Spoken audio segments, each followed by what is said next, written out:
All right, we're back. Morse Code Podcast, episode 128. Dan Moore, Soapy Preap. Soapy, good to see you. How are you? Yeah, How you feeling? doing well. Happy Thursday. Yeah, you too. Thanks. And same to our listeners if they listen to it tonight or a week from now. Mm-hmm. If not, like, Or not my a week problem. ago. Or a week ago, yeah. I don't know. What do you want to talk about tonight? Seen any good movies lately? Reading any good books? I did see a movie. You did see a movie. So let's start there. Go ahead. I had high hopes. I went to go see Yeah. the M. Night Shyamalan movie. Yeah. And I was kind of pressing too, because it's been in the movie theater for about a month. So I was like, Mhm. I don't know when it's going to come out to on demand. Right? Did you look and see if it was on demand? No, I didn't look. I figured most are. What's like the deal with HBO Max? They're tied to like a specific like franchise or something. I think so. Okay. Because like the other day when I was on Disney Plus, I saw that new movie with The Rock, Jungle Cruise or whatever. But I think you still have to buy it. Yeah, it's Like $30. Yeah, it's bullshit. Until like November. It's ridiculous. That happened when and I what's only know that bullshit. because my dad, by the way. Well, we'll get to that later too. But I only know that because it's weird. Like they promote the movie like, hey, releasing on Disney Plus, whatever date. It's like, oh, this is great. I'm looking forward to it. And the first one my wife noticed was Mulan, like the live action Mulan. She's like, oh, I've been waiting, months for this to come out. Finally, today's the day. She goes to fire it up and it's like, yeah, it's like buy with premium $29.99. It's like, okay, so like this wasn't released on Disney Plus. It was, I guess it was. It's like I was given the ability to purchase this film at a ridiculously inflated price on this date. That would have been nice to know in the previews, but so yeah. Literally twice the price Crazy. of the movie ticket. I just try to go to the movies and actually get the experience. So go ahead. Yeah. So that was the M. Night Shyamalan movie, right? Which we've talked about. We talk a lot of M. Night. We're a big M. Night supporting show. If he's listening. Or huge watching. fan. Both. Huge fan. And I should have known that it wasn't going to be good from the jump because it was like it's between 40 and 50% on Rotten Tomatoes, which for a movie like that is not bad. Because obviously it's not like a fucking Academy Award winner, but sure. I think the giveaway was that he's in the movie not only like pretty early on, but he's a fairly prominent character. And most of the time, if you pay attention, he's in it, but he's only in it for like 10 seconds. Like what's his name, Stanley, and he's in it like way down the line towards the end of the movie, which I think is pretty cool. I think we talked about that too. Yeah, it's a good touch. But I don't know if he couldn't find a better actor or he was like, no, fuck it. Like, I'd like to be in this one. So he was in it a good amount. There wasn't. I'd like to audition for this role, please. You looked up the spoiler, right? I did. I looked up I read the entire plot on Wikipedia because it's like, I'm not going to see it. Like, I'm not going to see it by the time it's like by the time I see it, it's probably past its like spoiler proof window. So I'm like, whatever. Because I didn't have high hopes for it either. I don't know, but just run us through what's it about and stuff real quick. So basically, a family goes to an island or a resort, like a resort island, and they said that they had just won some random ass sweepstakes. The mom won a sweepstakes, and they got an email saying you want a free trip to this island. So they get there, they go to the actual beach, they meet like another family and a couple other random characters there, and it's like whatever at first, but then things start to get sketchy because number one, there's like a dead body in the water that the kids see when they go out swimming, and then number two, the biggest thing is that the kids age really quick. So like 20 minutes or half an hour into the movie, the kids look like I think that they're 6 and 10 when they first get there, and then when they come out of the water, they both look like 7 to 10 years older. And then they just keep aging. And so it's only the kids that age. Everyone else ages like much more slowly. And then when they try to get out, there's the whole island is surrounded by like a huge, almost like a glacial rock formation. So as soon as you try to get out, you like pass out.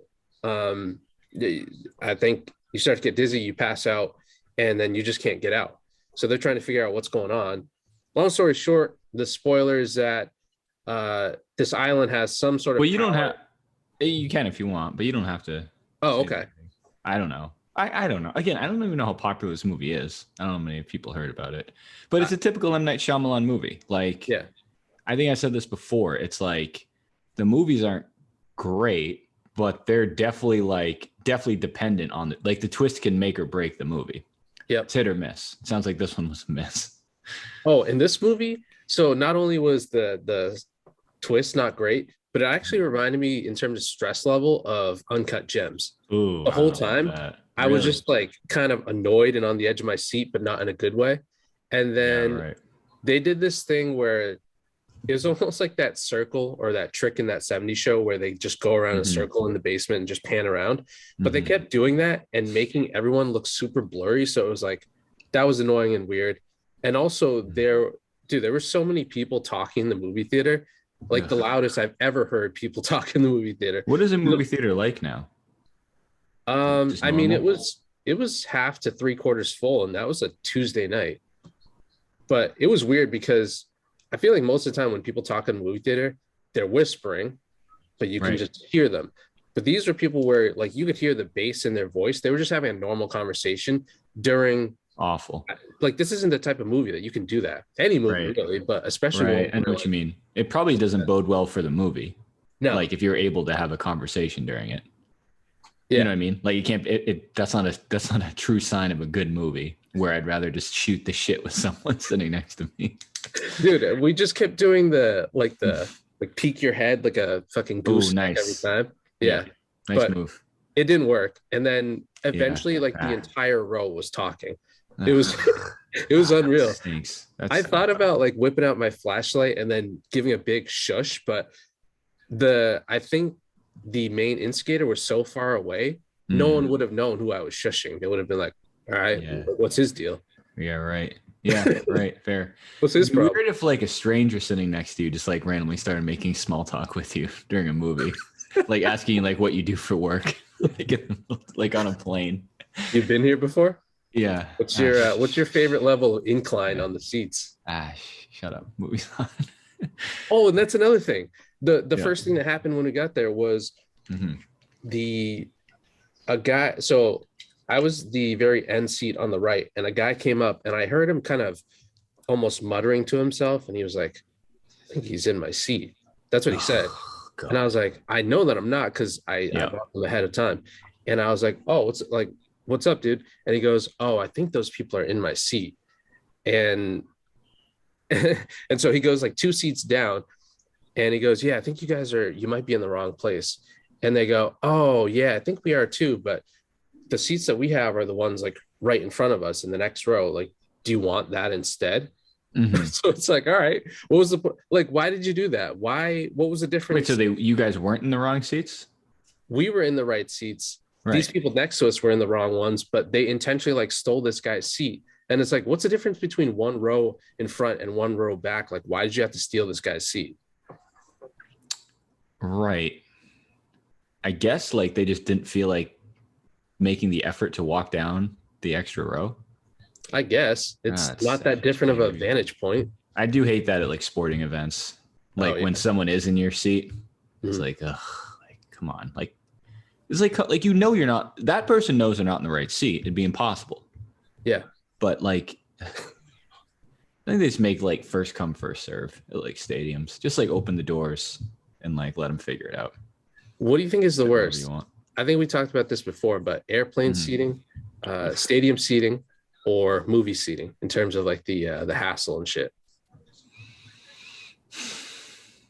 Depends. Honestly, just because there's so many people, probably stadium seating. Yeah. Airplane, worst case scenario, I'm in a row with 2 other people. But yeah, that's true. You know what I mean? I just get like anxiety, like finding my seats and like having to talk to people who are in my seats. I hate that shit. Yep. And then like I think this is what we did talk about, like when you have to get up and like move in a game. That's hell. That's like the worst. I'm like a big person, so it's never easy. Especially here, like the Garden is such a shit show. Like those seats are like on top of each other at TD Garden. Same with Fenway, I guess. What was the other one? Oh, the movie theater. I don't mind the movie theater. It's obviously better now with like recliners and like space between you. That'd be interesting if there's a movie theater with just like bleachers, like metal, like bleacher bench. You just have to sit there with no backs. That's what Foxborough used to General be admission. like. Yeah, right. The grandstands at fucking Cinemagic. Foxborough used to have a section with just like cold metal, legit like bleachers. I don't know if I'm pretty sure. And I'm pretty sure that Yankee Stadium, the new one, still has that. And Probably. I don't understand how do they sell tickets? There's like there's like, you get like a 2-foot like section on the bench. That's so weird. It's not great. Well, even like Fenway has a bleacher section, but I think there's still like chairs. Yeah, there's still chairs out there. Yeah. So again, I don't know why they call them bleachers, but I don't know. Maybe Bleacher Report could write something about that. What is a bleacher? Reporting on actual bleachers. Wait a second. Mm-hmm. If you're listening, the show will start shortly. Don't worry. I can't promise that. Yeah. Hold on. Mm-hmm. Mm-hmm. I just had a decent thought. We're talking about seats. Bleachers, seats. Bleachers, seats. Bleachers at the movie theaters. How they're like sectioned off at games. You get a sticker. Planes, trains, and automobiles. All in the mix. And stadiums. Hold on. It's going to come to me. All right. I'll give you like 30 seconds. We're not cutting this out. No. In the meantime, the show is brought to you by Cold River Vodka at Cold River Vodka on Instagram and Twitter. www.coldrivervodka.com. It's delicious. Responsibly. God damn it. I'm going to go on a limb and say I doubt it was worth it anyway, once you do get it. All right. I don't see how Bleacher Talk can go much further. It'll come to you. It'll come to you. Let's move on. So the M. Night Shyamalan movie, not one of his best pieces of work. I mean, not for nothing. That's according to you. No, you're just one person. Other people might think differently. I don't know. You want to go Hard Knocks or you want to go Patriots Camp? Let's go Patriots. Okay. I'm getting like really frustrated with this. I hope DB's not listening. What were I don't know how you want to like start this, but I assume you've been following a lot about Cam being out and Mac being in these last 2 days of practice. And It sounds like Mac had a very good day yesterday when it was just him. Yep. I'm at the point where it's like, I'm getting confused where or why, like there's this like assumption or entitlement, like why Cam is the starter and like why someone else has to work so hard to take that job from him. Like I just been thinking last week, like, I don't get what the justification is that though, outside of him being Cam, like him being the person Cam Newton, who was an MVP like 7 years ago.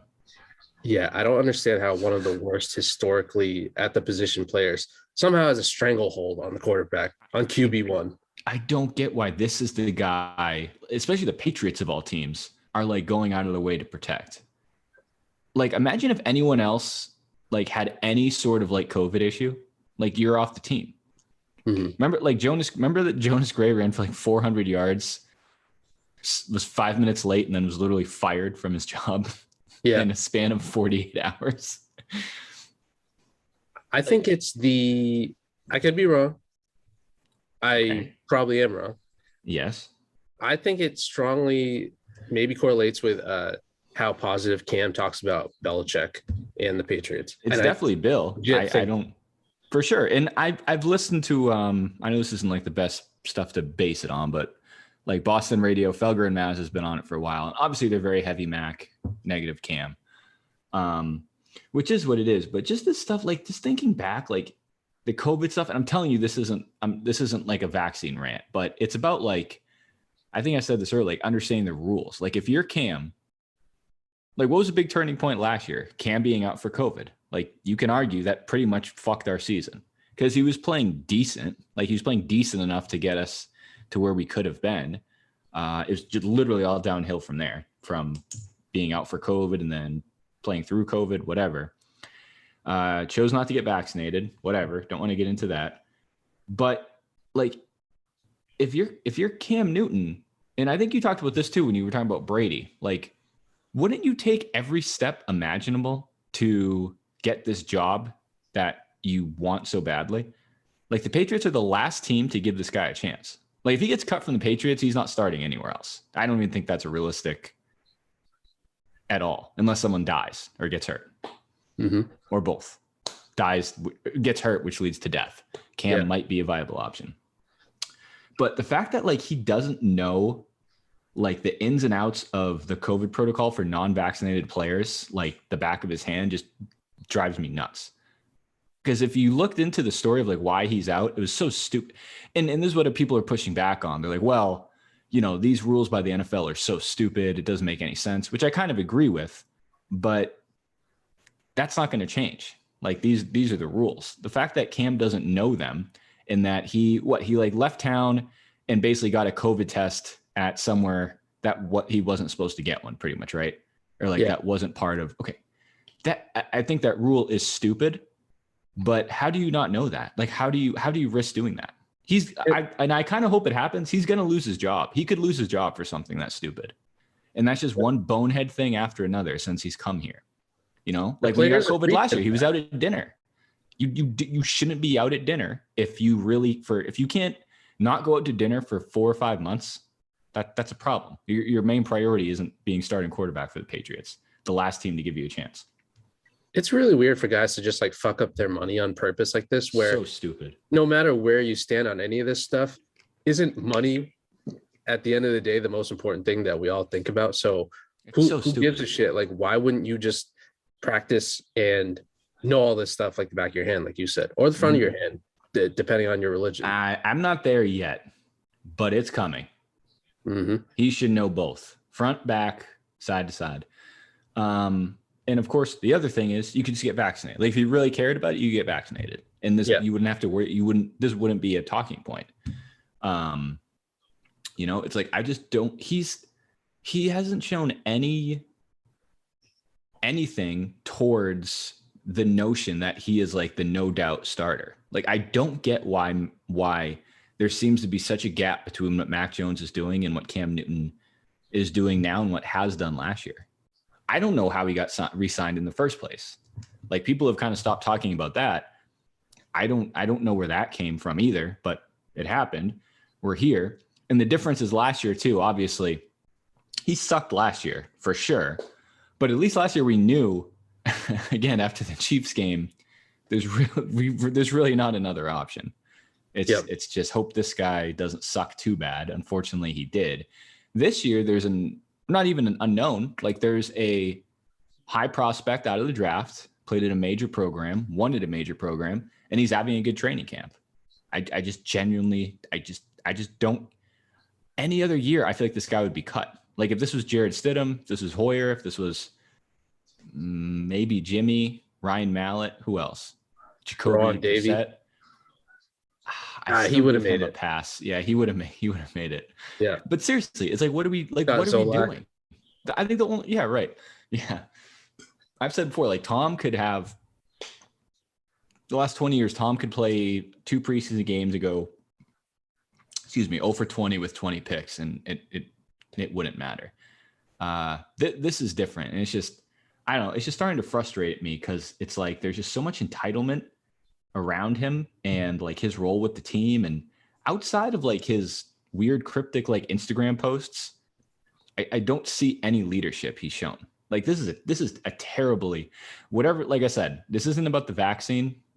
I mean, it kind of is, that'd be a solution, but just knowing the rules so you're available, it's terrible optics, like, as a leader. Like, sorry, like, I was taking snaps with the ones, but I fucked up because I'm one of the few guys on the team who's not vaccinated, and I fucked up. I did something I was supposed to do. I'm out for 5 days.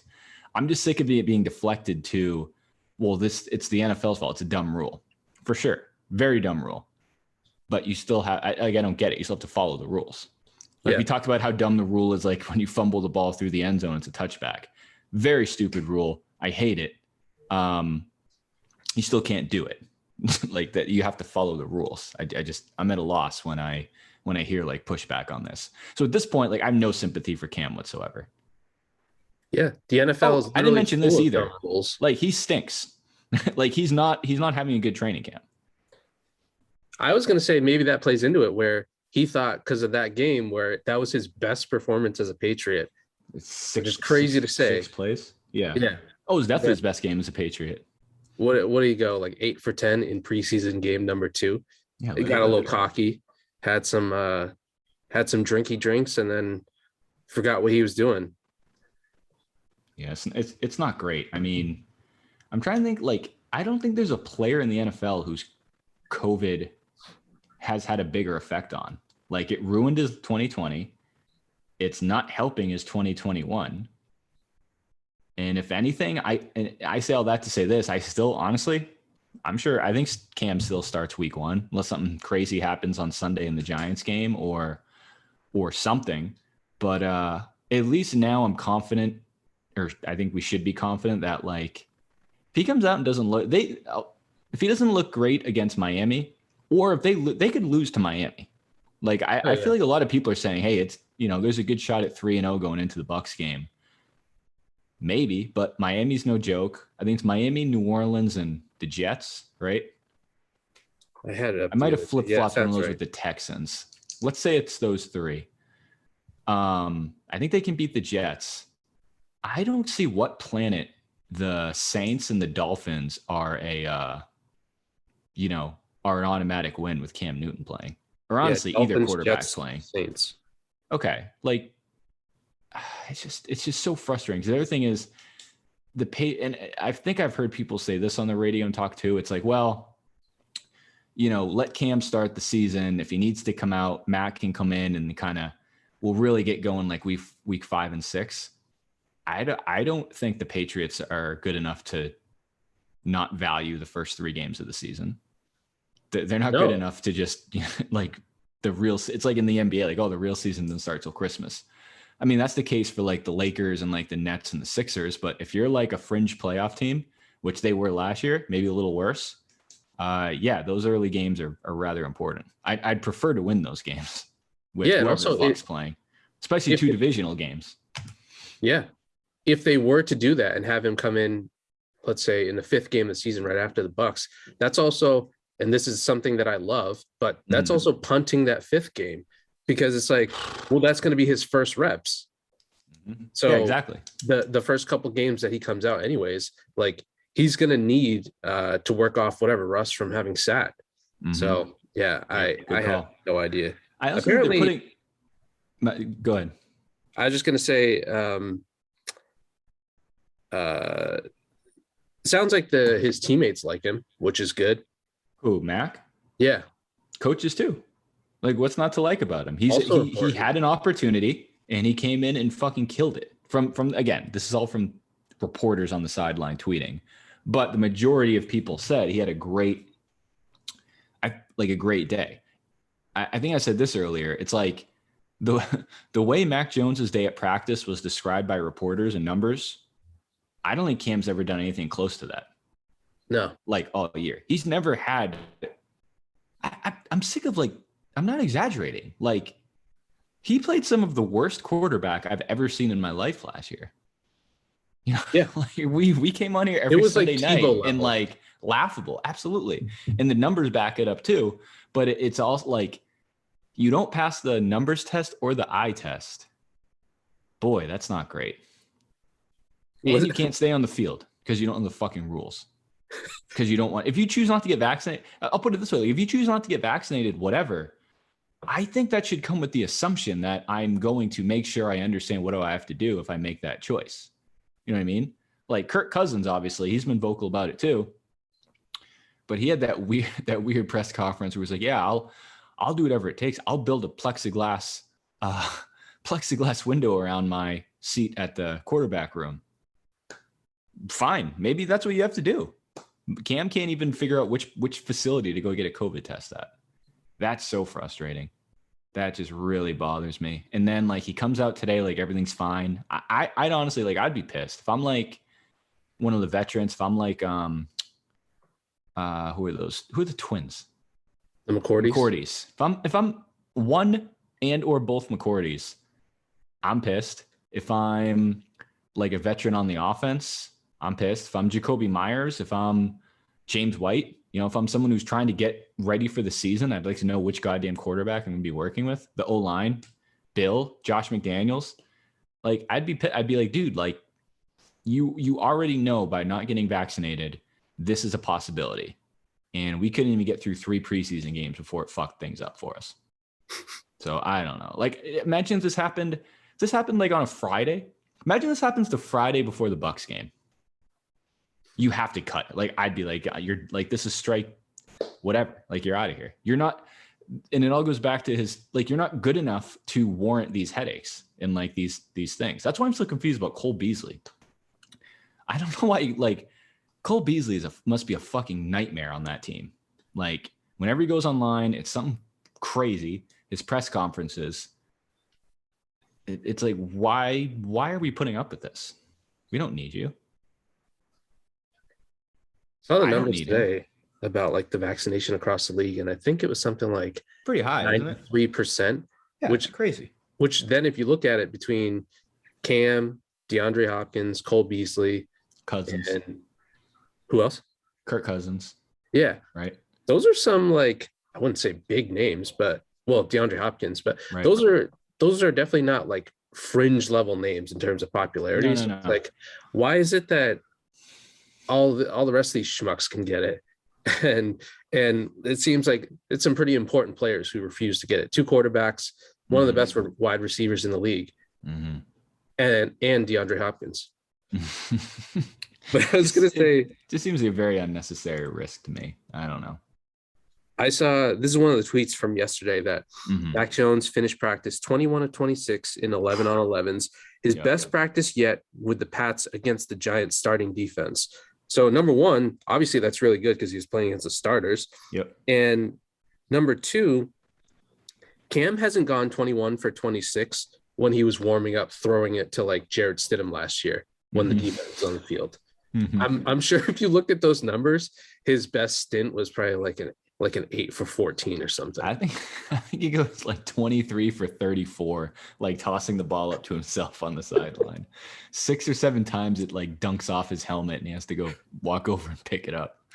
Yeah, I just don't get it. I had this thought today earlier, and it's like, it's probably going to sound bad, but I think one of the best case scenarios would be like this latest COVID thing. It was 5 days. The best case scenario would be like something serious happening. I don't know what like, say you get another one and it's like a 10 or a 20, or I don't know, like he gets hurt. Like if Cam got hurt in camp, there's your out. Like, all right, now we have no choice and we have to play Mac. I just don't think they want to make that decision. The Patriots. I don't know whose decision is to make, but I don't know what else you need to see. Like, we'll see how Sunday goes, I guess. I don't know what their splits are going to be like, but I think it's tough to ride that momentum of Mac putting up those numbers against the ones and then not having him go up against ones on Sunday. I just think that's a tough step to take back. For Cam, who knows? Because Cam could look like shit, and now he has an excuse. He's rusty, or at least last year. It's different from last year because, he had COVID last year.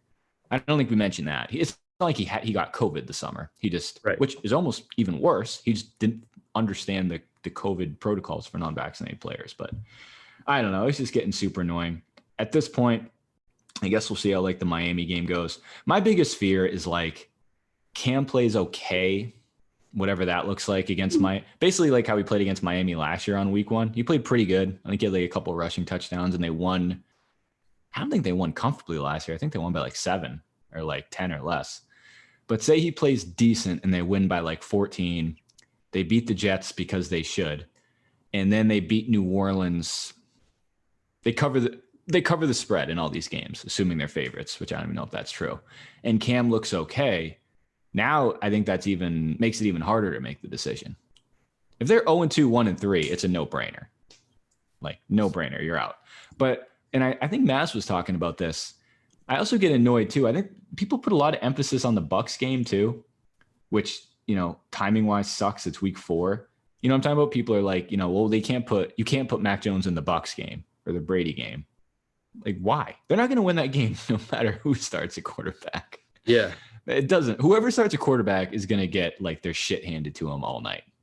That's the game plan. House blitz, and they're going to drop plays so Tom Brady has 500 yards passing. That's inevitable. Oh, Brady's definitely putting out his own bounty gate on the Patriots that day. He's playing strong safety. He's playing two ways that day.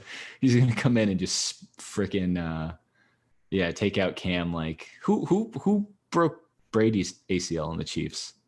That dickhead guy. You remember that? Oh no, I'm thinking the Gronk injury. Who was the one who got Gronk? Bernard Pollard. I thought the one who got Brady. And he got him with the Browns. Yeah. Hold on 1 second. You think about your bleacher talk yet? No, but I did while you're looking that up. A couple of quick points. Yeah, please. I think it's going to be interesting if Cam plays like shit and then he gets booed at home, because you know where that conversation is going to go. Like, we don't even have to say where that conversation is going to go. Right. I think it is notable that finally there is a little bit of an undercurrent, one of your favorite things, an undercurrent of like disapproval from, they didn't say Belichick, but they've said important people in the organization are starting to get frustrated with him, which is the first time that we've heard that stuff. And then like this defense, from all accounts, sounds like it's going to be nasty. Pretty good. Yeah. Especially like depending on what Gilmore does. And if the defense is that good, then that's going to suck if we have to waste it by, we're going to have to win games like fucking 6-3, 14-10, or 6-3. Yeah. 3-2. Yeah. It's not going to be great. It was Bernard Pollard who got Brady. Oh, it was. TJ Ward was the other guy I was thinking of. Who got Gronk. But I think Bernard Pollard also got Gronk. I think Gronk just had a bounty on him since he was fucking drafted. Dude, remember that bracelet he used to wear on his arm that looked like he looked like Darth Vader. Brace? Yeah. Well, that was like, I just pulled up this article, but the headline was like, they used to like interview every defensive back in the league. And they're like, hey, if we have to cover this guy, like, I can't help that I'm 5'10", 180 pounds, and you match me up with Gronkowski. I have to go at his legs. Like, I'm going to lose my job if I do anything else. So it's matchup. You know about this. It's just a matchup nightmare anytime that guy takes the field. Big time. Oh, boy. I feel like, does Belichick, did he just give Gronk an unconditional promise that was like, give Cam an unconditional promise? Something's going on. There's something under the table. Where it's like, no matter what happens, I don't care if it's World War III. Which it could be. You're starting every season, every week in 2021. I don't care if you get drafted into the war. We are the Patriots, as a matter of fact. We'll be the first ones there with you. Yeah. Now, something's up. It's just, honestly, like, maybe he knows. Maybe he's like knows about some skeletons. Maybe he like witnessed Bill Belichick like kill someone. It's very possible. Or like throw a body off 6 rings, and like Bill caught him and like had to like meet with lawyers and like give him hush money is what they call it. Hush snaps for the 2021 season. I did have high hopes for this offseason. Like, I'm very disappointed. Like, Cam had to absolutely kill camp this year to make up for last year. And not only has he not done that, I think he just looks like the same. He looks like a year older Cam Newton from last year. Yep. And Mac Jones had to absolutely like really stink to not be considered in the conversation, but he's doing great.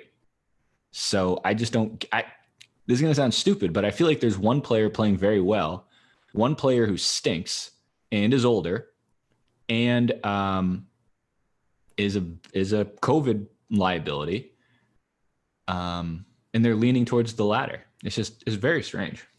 I mean, the one thing we don't have to worry about is arm strength, if you ask Greg Bedard. You see that? I actually listened to him on Felger and Mass the other day. Big Boy Tuesdays are back, if you haven't heard. Yeah. Great segment. I love it. I just couldn't believe his answer to that question. What did he say exactly? Like, he thought his arm strength was fine? Oh, yeah, that's when you called in, right? Yeah. I got you. I know what you're. Yeah. Remind me how it went again. I just asked, is it a concern that like Cam and Mac, more so Cam, Probably have the weakest arm strength, out of any quarterback room in the league, which is whatever. It's not always the most important. But his answer that he's not concerned with Cam's arm strength, it's good enough because as long as he sets his feet and like squares his shoulders, looks at the receiver, then he should be good to make a good enough pass compared to anyone else. And I was like, all right, well, you just said two or three things that he doesn't do at all. No, I think that's fair. As long as he can square up his shoulders, has like 15 seconds in the pocket, his wide receiver's wide open and within 10 yards, I think you can get him the ball just fine. Oh yeah. So lay off the big boy a little bit. Yeah, if there's no defense on the field, bogus, dude. Cam's got a decent shot of a completion. And that's what I said to you. It's like, all right, cool. That's like saying, all right, I'm going to hang up and turn off the radio. I'm going to hang up and flip the EEI. If someone is, if he wasn't blind and also constantly drunk, this guy would be the best driver in the world. So it's just a couple of things he has to fix. And we're good. Everybody has their own vices, buddy, that they got to fix. Yeah. Cam's happen to all be like top job qualities at a starting job. I'm torn like back and forth because I don't want to have to throw Mac Jones out there. Obviously, ideally, I don't want Mac Jones to start, but I also don't want to go 4-15 or like 4-13 or whatever like the new record's going to be this year. Yeah, I don't know. I just don't think he's good enough to. And to your point too, I don't want to waste any years. It's almost like when we talked about like Jaylen Brown and Jason Tatum. It's like, yeah, I guess waiting until next year to get a free agent's fine, but wasting years of the prime of your two studs sucks. Like there's no benefit in that whatsoever.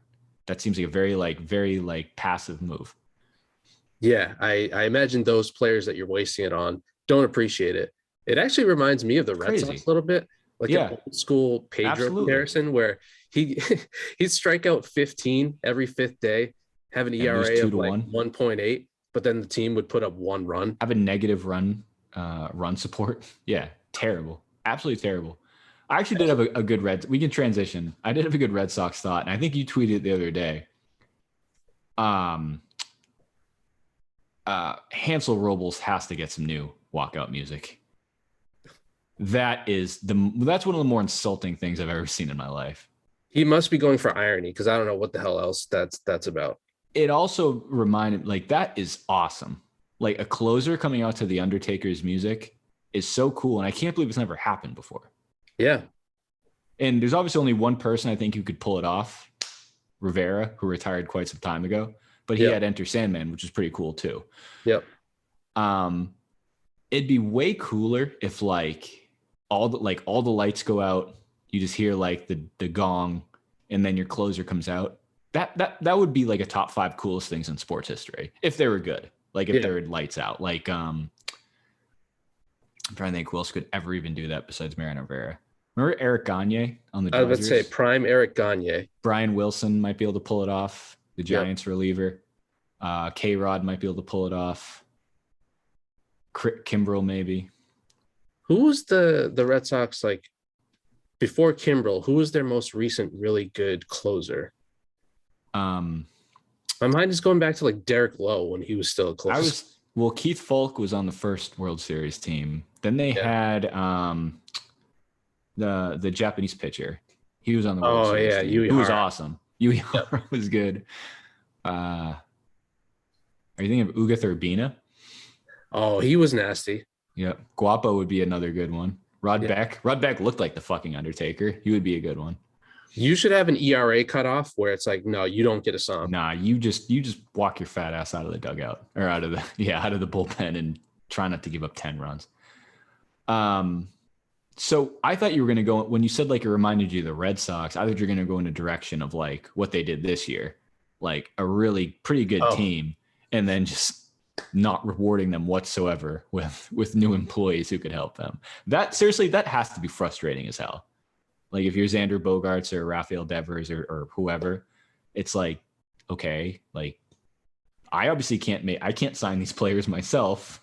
I was hoping you guys might sign some decent players, or at a minimum, I don't know, maybe not let every team we're surrounded by in the standings get all the good players. But I guess that's why you're you're in the office and I'm on the That's field. why you write the checks. I just cash it. Boy, that's tough. Like, there's a lot of good, young, cool players in Boston, and I don't think any of them are happy, to be honest with you. I think all of them are like Googling one-way tickets out of this fucking shithole town. Good grief, that's bad. You don't think the lure of Hurricane O'Reilly's is keeping them here? I think it's fading, but Asking flagging. I think it's fading. I think just like Hurricane Henri, it's fading. Little less than what we thought. I don't know. At this point, like, I don't know if you want to talk about the Celtics much. I keep seeing tweets about like their starting lineup and all these extensions. And I saw Josh Richardson got an extension. I just think this is the Celtics for like 5 years until one of the Jays opts out, which if this is it, I don't blame them. But I mean, we can go through the 2022 free agents at some point, but again, I don't really know how it's going to work. And I think it could be another tough season. I'm sure if he has Greeny, they're going to, go like 77-6 or something, but I don't know. He always likes to do the thing where he tries, believe it or not, he occasionally tries not to be a homer. Yeah, so instead of being like Brad or Ime Udoka is definitely going to be able to get Enes Kanter to be a good or at least average defensive player, he'll say if Udoka gets that to happen, then he deserves Coach of the Year. And he's exaggerating how it works. But he clearly thinks that all those things are possible in his head. He tweeted out a trade that was like it was Damian Lillard for ridiculous. Robert. That wasn't his. I think that was like a Bleacher Report article. Yeah. An article wasn't his trade idea. But he fucking sucked it off. Yeah. And he was like, it was ridiculous. If Brad's able to pull off this trade where we get Damian Lillard and we don't have to give up Smart, Brown, or Robert Williams, then he deserves Executive of the Year, like from the he's Red Auerbach, but that's no ridiculous. Fucking shit. That's why it's not going to happen. Yeah, correct. This was his one today, an hour ago. Someone asked him, what are Boston Celtics' realistic expectations going into next season? Fair question. He says, with normal health issues, notice I didn't say perfect, and return to better ball movement defense that we're used to, my personal expectations are a 3 or 4 seed. And then later he tweets, what do I mean by normal health? Rob plays around 70 of the 82 games. That seems high. That is not possible. Right. Smart maybe misses a little time. I think that's understood. Everybody misses time. Like, no one's playing 82 games. So yeah, you could say that for everyone. Tatum back to barely missing games. He played 80 and 79 his first 2 years. I didn't know that. That seems very high. And Jalen doesn't get wrist surgery. Stuff like that. Argue amongst yourselves. It's like, yeah, that'd be great. But you just named like 6 hypothetical things that are pretty reasonable. Yeah. I think, and as soon as one of those happens, I'm sure he has that tweet saved. People like that have that tweet saved. As soon as one of those happens and they lose a few games, he's going to retweet it and be like, oh, well, like I said, if these things didn't happen, blah, blah, blah. It's like, well, no shit. It's almost like the Greg Bedard. It's like the Cam Newton thing.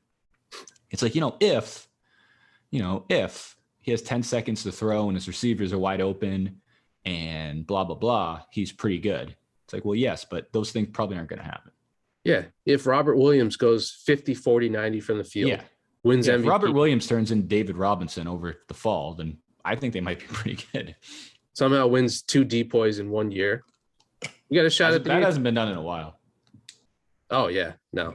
History would definitely be you should hang up a banner for that. Yeah, I think that would warrant a banner. You're just so good at defense, they just give you 2. They give you 2 to save time from awarding you for the next year as well. They just pay you 1 in advance. Put 1 on layaway. They give you 2021 and then put 2022 on layaway. Boy. I just had real quick. Thought. Yeah, go ahead. Did you see the Red Sox game last night? Was that the one when Matt Barnes blew a bunch of leads, or was that Robles?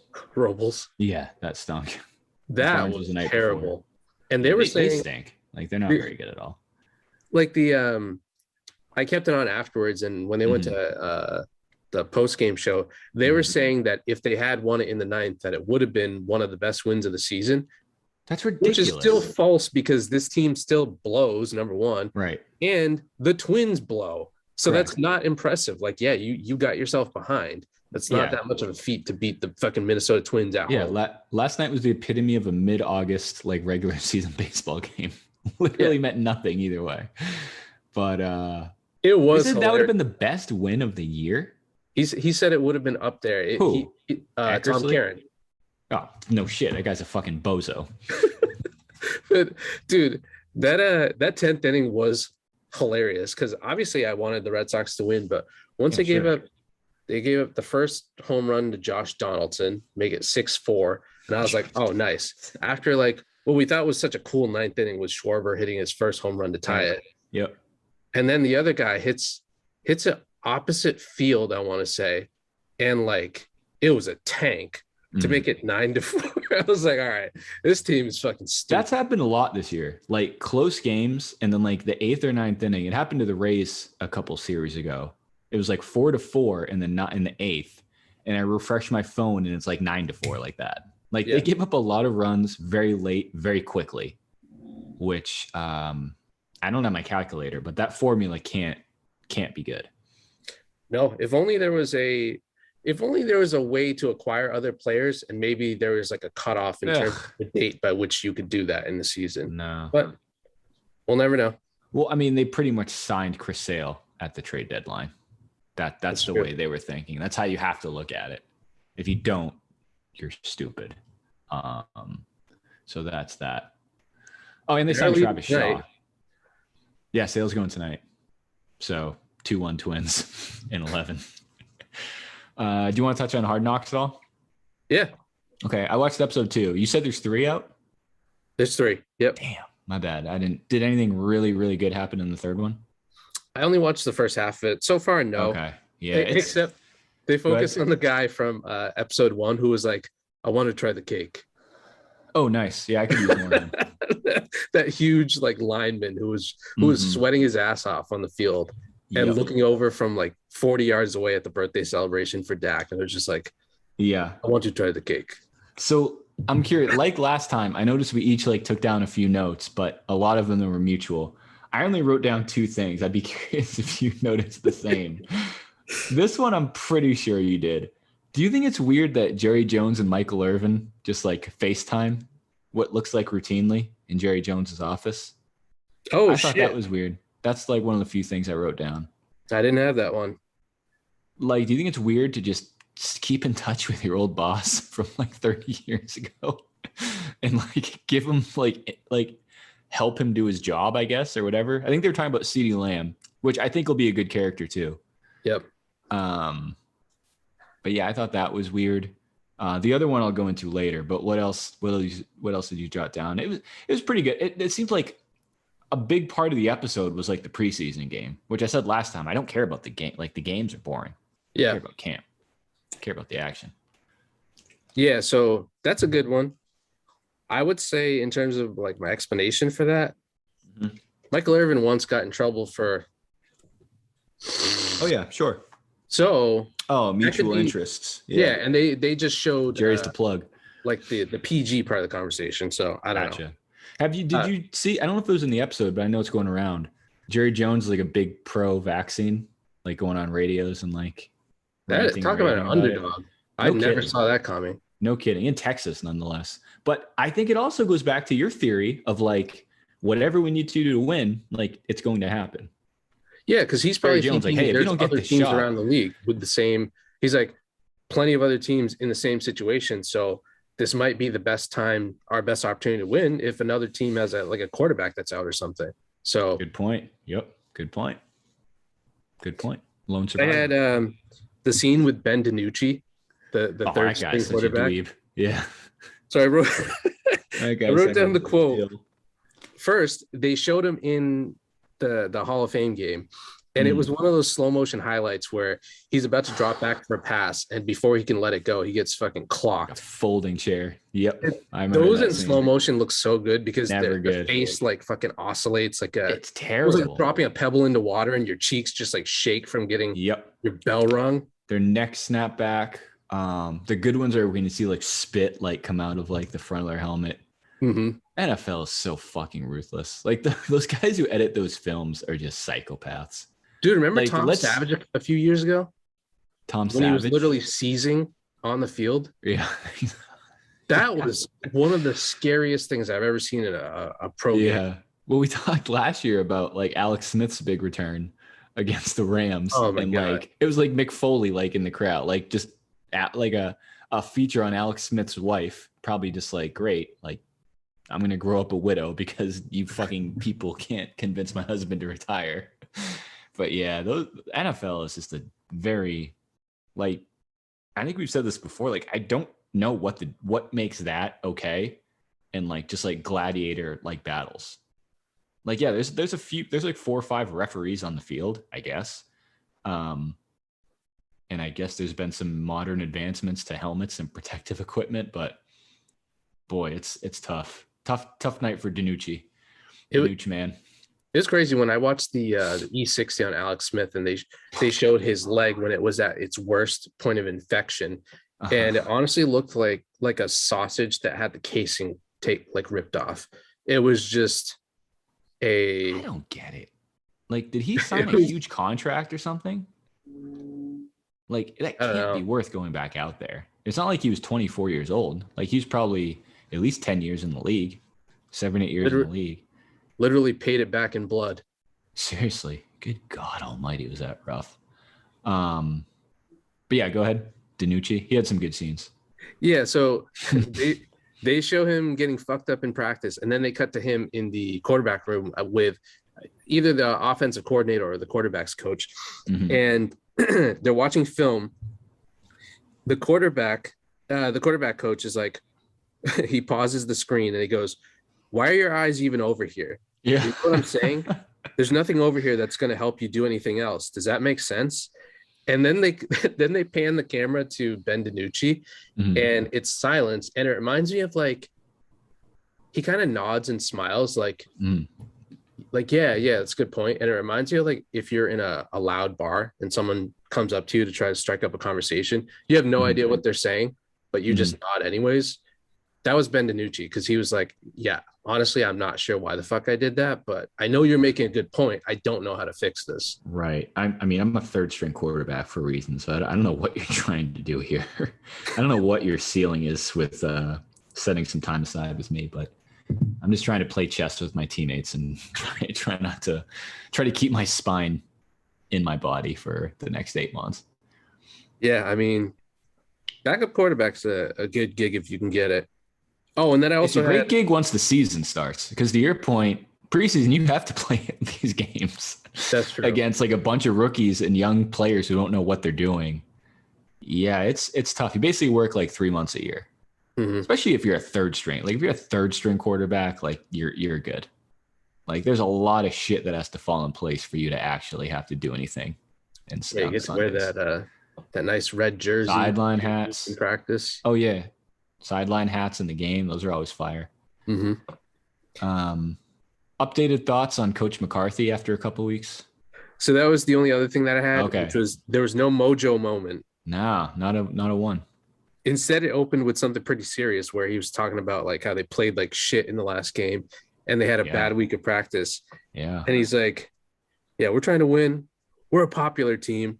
We're not in this for being fucking popular. Very weird analogy. Yeah, no shit, Mike. Mike, he's kind of. I think most NFL coaches are kind of tool bags. Yeah, but I'm not a fan. I'd rather have the young hotshot type of coach, I think, or just Bill, who just fucking hates the outside, hates literally everything outside of winning football games. Yeah, doesn't have the time for it whatsoever. And as much of a dickhead as Belichick clearly is, you know that he never has these type of moments where he says corny like motivational things. Like he's just like, get your head out of your ass, or you're fired. I actually can't even imagine what it sounds like, but I know he just cuts you apart. Yeah, that's true. Like I'm gonna cease paying you on a bi-weekly basis. You're no longer employed here. That was probably the funniest and most ruthless thing of like the Brady Belichick era was whenever a guy would drop a pass, or you remember that guy Cyrus Jones, the cornerback. No, special teams. Yeah. Oh, the returner. Yeah. I think he fumbled. That guy was as good as dead in Denver. I think he had 2. Yeah. And it's just like you're just like watching this guy on live TV, just like the last seconds of his life, like walking back to the sideline. He's like, I am definitely not employed tomorrow morning. I am 100% unemployed. That's got to be the worst. Every time, you know, that the assistant coaches were like, all right, son, like, you might as well don't even walk back there with your uniform, like hit the showers. But seriously, we need to scalp a get a head ticket. start on this laundry because we're gonna give this jersey to someone else. So like, you're fired. Get the hell out of here. He fumbles and just walks through the tunnel, and then you just see him like back out of the parking spot and just drive home. Oh, it's tough. Yeah, I don't know. No, Patriots, the Patriot way, whatever you want to call it, is just like a polite way of saying like zero tolerance here. Like, it's like, this is like Game of Thrones. Like, it's like a TV show. Like, you're going to get whacked. Like, if you fuck up. Big time. The only other one I had, and we kind of texted about this earlier, but there's still people who just like pick fights with Aaron Donald for some odd reason. And I'm never going to understand it. Like, when they had that scrimmage, as soon as a fight broke out, it's like, all right, let's see what it is. And it's just some like no-name center for the Cowboys, like getting at it with Aaron Donald. Yep. And I don't know. I assume that guy's dead. Because remember we had that story earlier, like that guy who bumped into Aaron Donald at the club and was dismembered, more or less. And then I sent you that pic today about Jake or Logan Paul, one of the two, volunteering to want to box Myles Garrett for some reason. Jake Paul, excuse me. So I talked about this when I was on last time. We haven't talked about this either. That was a weird story when like the reporter was talking to Myles Garrett about like what his plans are after football at 24 years old. I didn't see that. What was his answer? It wasn't like he's just like, basically like, I really haven't put much thought into it. I've been here for like 2 years. And they hinted at like getting into like the celebrity boxing stuff or something. And Myles Garrett was like, yeah, here's the quote. I'd beat the brakes off of Logan Paul, but I have bigger fish to fry. I'm like, yeah, no shit. Like I'm in the NFL. But then it was Jake Paul who came back and says, stick to football, my friend. This is so good. Stick to football, my friend. You saw what happened when Nate Robinson from the NBA tried to step in the ring. Yeah, because that's a pretty good comparison, I would say. Yeah, you saw what happened when I don't think Nate Robinson would kick you, Mr. Rottweiler. Yeah, I will have no problem dispatching of you, buddy. I took down Nate Robinson. Let's get the ink wet on a Myles Garrett exhibition on Christmas Eve. Perhaps I'm ready to step it up. May I revert your eyes to the 2006 slam dunk contest, Miles? Yeah, I definitely don't have time for any of this bullshit. It's just weird. Like, there's a lot of tough guys in this world today, huh, buddy? Remember that video of Myles Garrett playing basketball over the summer? I do. That was terrifying. How athletic, not just athletic, the hand-eye coordination, the agility. Like, he was moving around like a guard out there. Oh, he can play. He'd wake up. He'd get a double-double in his sleep in the NBA easily. And those are the type of hoops where they hang from the ceiling instead of having a stanchion in the ground. So I was like, there's certain guys who shouldn't be dunking at a gym like that. Myles Garrett's one of them because he might take the whole fucking roof down. Sure, he could cause some real infrastructure damage. We need to see that again. I'd like to see a hoop come down in a game. Oh yeah, soon, or like a shatter. Shatter's so much better. Like, just shatter the glass. I'm always surprised. Can do it. I'm always surprised that like it didn't happen more in the 70s and 80s because the rims, like where the rim meets the backboard, used to look so stiff, and they looked like the straight up like Jackie Moon hoops, like the arching pole or stanchion in the back. But yeah, I would love to have glass like broken all over. Shatter, absolutely. Shatter around. Absolutely, for sure. I was actually I was on Netflix just like flipping around, and I put on Last Dance, and it was the Scottie Pippen one. And I know we obviously talked about this a while ago, but dude, the scene when Scottie Pippen talks about signing a contract for 7 years, $18 million in his prime is just so bad. It's like so bad. Like it hurts me to watch it. And the best part is the owner's just like, yeah, I told him not to sign it, but whatever. That's unexplainable. I have no idea. No idea. Like he has just some terrible people in his camp. And you wonder why, like, his family wants nothing to do with him. Wait, what do you mean? I don't understand the owner's comment. Like, I told him that he shouldn't sign that. Well, you're the one that offered it, so why wouldn't you just offer? Right. I think it. What does that mean? Yeah. Maybe he wasn't. He might not. I don't know if he's the one who really negotiates it. I think it still goes through the GM. It's Trout that really does that. Right. Or it was that bad. He's like, hey, I'm going to offer you this. I really don't think you should take it. I'm just trying to set the bar low. It's negotiating 101. And then Scotty just reaches his 8-foot fingers across the table and signs it before he even has a chance to retract the offer. And then he gets upset about it. But dude, it was so bad. Like just the graphic, it's like they do it. So it's like Scottie Pippen was Scotty was with the Bulls, like second in scoring, rebounds, assists, first in steals, all this stuff. And then it just drops down to 6th highest paid on the team, 122nd highest paid in the NBA. In like 1992, like prime, like Scottie Pippen, getting just boned on a bi-weekly basis before taxes. That's I just had to look this up. That's Andrei Svechnikov money. There's people in the NBA making. Oh, is he ranked 122? No, he's a Carolina Hurricane that just signed an extension.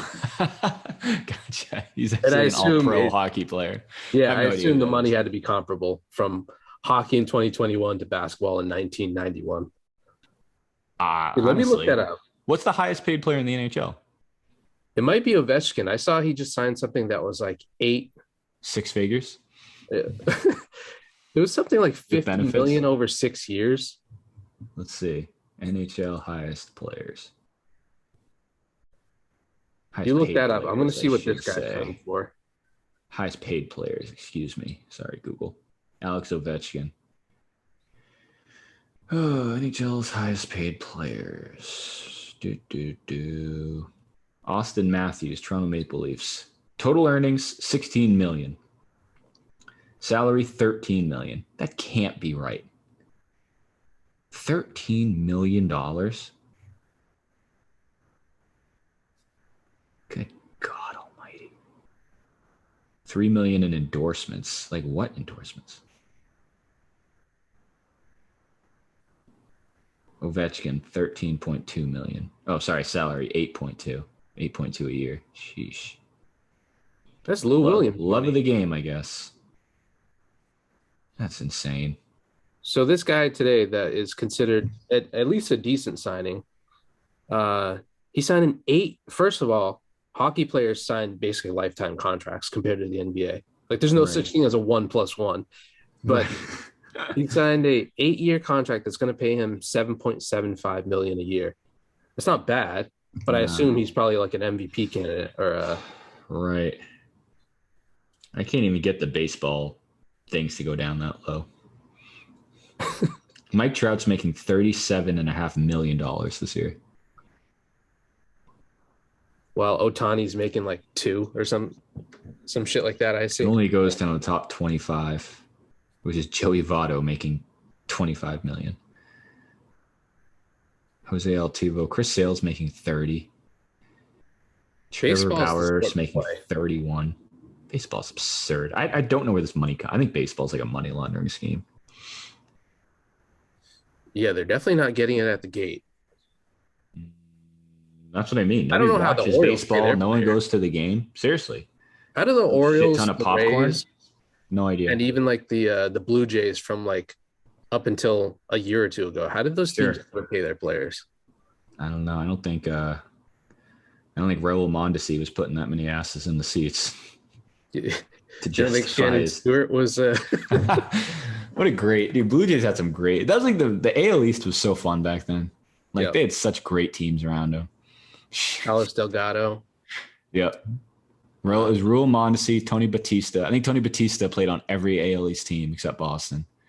Yep. Raul Mondesi. Yep. Shannon Stewart. Oh, Vernon Wells. Morgado, Vernon Wells. He Yep. was cool. Yep. He's pretty cool. Roy Halladay. Yep. Till one fateful afternoon. Uh, Ted Lilly, not to be confused with Ted Lasso. Yep. Frank Catalanato, not to be confused with Frank Frankie Caliendo. or Frank Caliendo. Frank Caliendo doing an impression of Frank Catalanato, doing an impression of Frank Costigan Jr. Who was the third? Oh, Eric Hinsky. Oh, he was a pest. Yeah. Yeah. Third baseman, hot corner Hinsky, hot Hinsky. Yep, they had some good ones. I remember when Lang was on, maybe it was either Lang or Leahy. We're talking about the Angels, the Tim Salmon era Angels. Oh, yeah. Greg Loss era Angels, Jim Edmonds, Mo Vaughn. Garrett Anderson. Those Angels jerseys were sick. The ones before the white and red, like with like the teal. It was like they were one of the few teams that had like the like vest uniforms. Yeah. Over like the light blue shirts, like the Reds. Those are pretty cool. I did love when those, like when they became the Los Angeles Angels of Anaheim. Those were sick. It's what they still wear, but like when those first came out, those were cool with like the waterfall in the outfield. Yeah, Garrett Anderson, Sean Figgins played literally every position but pitcher. Wasn't his name spelled like Chone, like Chone Figgins? Yep. Very cool spelling. Cool guy.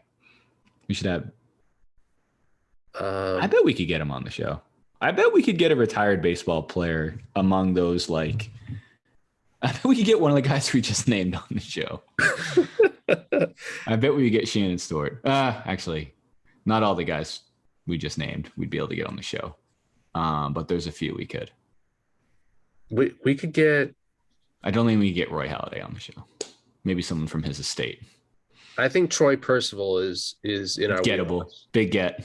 Yeah. Troy.percival@angels.com. Maybe David Eckstein does owe me a favor. So okay, we'll get X on. The X-Man. No, who would be a great guest is Eckersley. That'd be so cool. I would love to. That'd be a tough one, but that'd be good. He's one of the few guys commentating where it just sounds he's just talking. Yeah. He doesn't know that he's commentating. He's just talking. I don't think he knows he's like doing this for a living. I think he's like, wow, these are great seats. Thanks, guys. And he's like puts on a headset for whatever reason. Yeah. And he happens to just wear a suit every day. They just let the camera roll. Yeah. Yep. And he's a great, well-dressed guy. Mm-hmm. Yep. It's interesting that he never changed his hair or mustache style. He looks the same in 2021 than he did in like 1983. You know what they say? Black don't crack. Mm-hmm. Those are some great uniforms. Those old A's, like yellow and lime green uniforms with like the elephant symbol. You know what's weird is seeing like the old footage of baseball with guys literally just like ripping butts all the time. Oh my God. I think literally outside of like at bat, like you could smoke cigarettes. Maybe not pitching, but like those dugouts must have reeked like dip and tobacco and butts. I think I said this, but when I went to, this is back in 2010, I went to a golf tournament and I want to say that it was Jim Furyk and his caddy were both smoking in between shots. That's so strange. Yeah, you can, it's certainly not going to affect you in that sport, but a hilarious image regardless. It is, but baseball, like you're moving like in baseball. I feel like that extreme, like we gave Cam a hard time about not doing everything to make himself better. I can't imagine smoking a pack of cigarettes in a 9-inning baseball game is going to help you snag any bases. Or that's why they turned to get to that fly ball. Yeah, true. The healthy alternative. That's the veganism of tobacco is dip as opposed to smoking cigs. I mean, yes, but same theory. Like, I can't imagine that makes you a better baseball player. I'm surprised more guys just don't hurl like dipping on the field. Like there's like 95-degree days in Boston. Imagine playing third base 95 degrees out with just a fucking handful of skull in your cheek. Did you see that earlier this season where it was either at a Yankee Stadium or the Mets Stadium? A pitcher fucking barfed on the mound and Kevin Durant was in the front row and was like, whoa. Oh, I didn't see that. I know Kevin Durant was in the house. So Yeah, we'll see. Yeah, anything before we wrap up? Any closing thoughts? I'll be still gone don't next remember week. what I was going to say about the bleachers. It's okay. If you think about it, just certainly don't text me. Just record a new episode. Yeah, I got to travel this weekend. Not looking forward to it. You asked me about planes earlier. Have you traveled at all lately? No. It's gonna fucking suck. I can't imagine wearing a mask. This is a long flight. I have to go to Utah. I have to go to Philly. Then it's like 6 hours in the plane. The Granite State. Yeah, going to catch a Jazz game this weekend. Hang out with Jerry Sloan. Big meeting at Vivint Home Suites Arena or whatever the fuck. Yeah, big fan. Got to upgrade my home security now that I'm a family man. Jerry Sloan died recently, didn't he? Yeah. It's a bummer. I was hoping to run into him. Is he a problematic guy? I don't think he didn't live long enough to be. I was going to say, he seems like one of those, if I was a betting man, I would bet he said some problematic shit, but I think he's clean. Yeah, I mean, he is a white coach in Utah, so I'm sure. Publicly, at least. Good grief. Yeah, this guy's had some words for guys like Brian Russell and Howard Isley. Yeah, no kidding.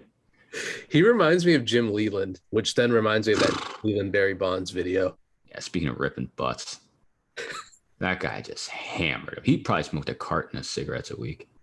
He definitely was a big telling time grown smoker. Men how to play baseball. And a big time user of certain words that I assume he used and shouldn't have. Because that video got fucking heated. Yeah, I know what you're referring to. I know the video you're referring to. Yeah, I don't know. It's tough. Tough one. Okay. Yeah. You're running. Joe Ingles, you might see him out and about with the bitches. Oh, Donovan Mitchell. Get an autograph for our producer. Oh, yeah. Yep. I think Donovan Mitchell's good. I don't know why I get into that too much. Like, I hope Donovan Mitchell leaves Utah. He's far too cool to be in Utah. Yeah. Like in Utah, like fucking Utah. You know what's even a weirder fit is Dwayne Wade being an owner? I know it's a small percentage, but of the Jazz? Yeah. Oh, yeah, I forgot about that. And I know opportunities only pop up so often, so it's like you got to take what you can get. But I guess South Beach to being a part owner of the Jazz ski slope. Yeah. I guess, but it's weird you bring that up because I thought about this too. Did you see recently Giannis has part ownership in the Brewers? Yeah. It's weird because it's like, I remember like Patrick Mahomes got his deal, and then I feel like within the same week had like part ownership in the Royals. He was pitching the next day. So I don't know. Seriously, I don't know how hard it is for those opportunities to get ownership in a team. It seems like if you're good, you can just buy one of the teams in the city you live in, which is very, very strange. Like, they have no credentials to be owners in a billion-dollar business, even if it's a part owner. I don't know. But it also makes me think, like, they're both relatively young. That's weird, like, if Giannis goes elsewhere and just randomly still owns part of the Brewers, unless he sells his ownership, I guess. I don't know. There's others, too. Well, I guess LeBron owns part of the Red Sox. He owns whatever John Henry's fucking thing is. It's like a soccer team in the Red Sox, right? Yeah. That's a weird looking guy. Liverpool. That guy's due for a problematic comment, I think. Oh, yeah. I'm waiting for like the leaked why we really got Mookie Betts out of town footage from John Henry. Yeah, that'll be a good one. Oh, and here. Did you see the trailer? There's some good TV coming out. The Bob Ross documentary should be good on Netflix. The Painter. So I didn't see the trailer. I just saw the tweet about it and the title. Yeah, same. I'm very curious now. Me too. And then the next episode of Untold, which is like that Malice in the Palace series, is on Netflix now. It looks pretty good. It's like a woman boxer, like all this other stuff going on. So that at least answers the question. It's gonna, I think, like a weekly new episode with like a sports documentary. So I get it's literally like rivaling 30 for 30, I guess. Also produced by Jermaine O'Neal? I would assume so. Starring, produced. I think. No, he casted it too. there was one thing he delegated to someone else. I think Damon Stoudemire was like makeup design. It's him coming back to get the punch that he didn't get to complete on that fan. Yep. Turtle. Yeah. All right. Well, we'll end here. We'll end here and see you guys next time. Peace. Peace.